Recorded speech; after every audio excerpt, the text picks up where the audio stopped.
चंद्रयान 3 के विक्रम प्रज्ञान को नए खतरों का सामना करना पड़ता है। वे चंद्रमा के बाहर से आते हैं। भारतीय अंतरिक्ष अनुसंधान संगठन इसरो का महत्वाकांक्षी चंद्र मिशन चंद्रयान 3 फिलहाल चंद्रमा पर निष्क्रिय अवस्था में है। मिशन, जो 23 अगस्त को चंद्रमा पर उतरा और रोवर तैनात करने के साथ साथ कई प्रयोग किए, को हमेशा के लिए स्लिप मोड में डाल दिया गया है। जब तक मिशन पूरा नहीं हो जाता, अंतरिक्ष यान कभी पृथ्वी पर वापस नहीं आएगा और हमेशा चंद्रमा की सतह पर ही रहेगा। इसरो प्रमुख एस सोमनाथ ने कहा है कि विक्रम लैंडर अपना काम बहुत अच्छे से करने के बाद चंद्रमा पर खुशी से सो रहा है। विक्रम को अब चंद्रमा पर किस खतरे का सामना करना पड़ेगा? लैंडर विक्रम और रोवर प्रज्ञान को निष्क्रिय कर दिया गया है और अब चंद्रमा पर उनके सामने सबसे बड़ा खतरा सूक्ष्म उल्कापिंड प्रभावों का है, जो चंद्रमा की सतह पर बमबारी करते रहते हैं। इसरो के वरिष्ठ अधिकारियों ने नाम न छापने की शर्त पर को बताया कि ये दोनों माइक्रोमीटरोइड से प्रभावित हो सकते हैं, जो चंद्रमा की सतह पर बमबारी करते रहते हैं। इसरो को इसके बारे में पता था क्योंकि अतीत में मिशनों को इसी तरह का नुकसान उठाना पड़ा था, जिसमें अपोलो अंतरिक्ष यान भी शामिल था, जो चंद्रमा की सतह पर रह गया था।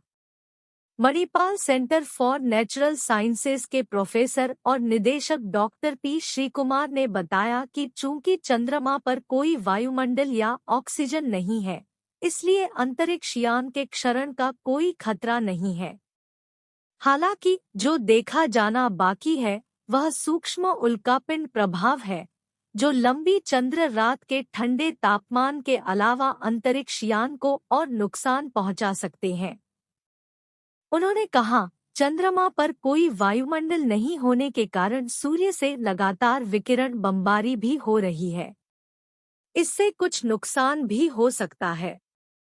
हालांकि हमें अभी तक पता नहीं है कि क्या होगा, क्योंकि इसके आसपास ज्यादा डेटा नहीं है।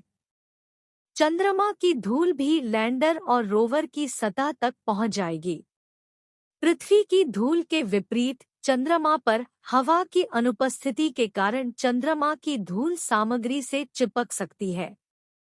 यह देखने के लिए डेटा उपलब्ध है कि चंद्र अंतरिक्ष यान पर धूल कैसे जगह घेरती है, जैसा कि अपोलो मिशन के दौरान देखा गया था। हालांकि इसरो वैज्ञानिक संतुष्ट है, क्योंकि अंतरिक्ष यान ने वही किया जो उसे चंद्रमा पर करने के लिए बनाया गया था और सोने से पहले अपना 14 दिवसीय लंबा मिशन पूरा किया।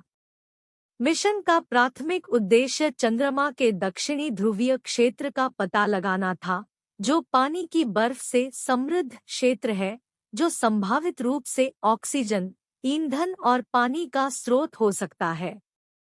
रोवर को चंद्रमा पर अपनी ड्राइविंग क्षमताओं को प्रदर्शित करने के लिए डिजाइन किया गया था, जबकि लैंडर को चंद्रमा की सतह पर सुरक्षित और धीरे से उतरने के लिए इंजीनियर किया गया था।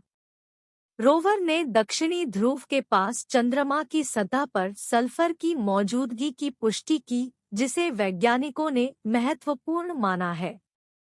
एल्यूमीनियम, कैल्शियम, लोहा, क्रोमियम, टाइटेनियम, मैंगनीज, सिलिकॉन और ऑक्सीजन जैसे अन्य तत्वों का भी पता लगाया गया।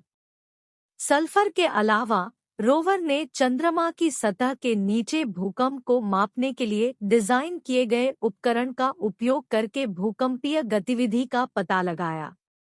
सल्फर की खोज के साथ साथ इस खोज ने चंद्रमा की संरचना और भूवैज्ञानिक गतिविधि में मूल्यवान अंतर्दृष्टि प्रदान की है। इस बीच विक्रम लैंडर ने एक हॉप प्रयोग किया, जो सतह से ऊपर उठा और लगभग 40 सेंटीमीटर दूर उतरा, जिससे भविष्य के मिशनों पर चंद्रमा से नमूने वापस लाने की क्षमता दिखाई गई।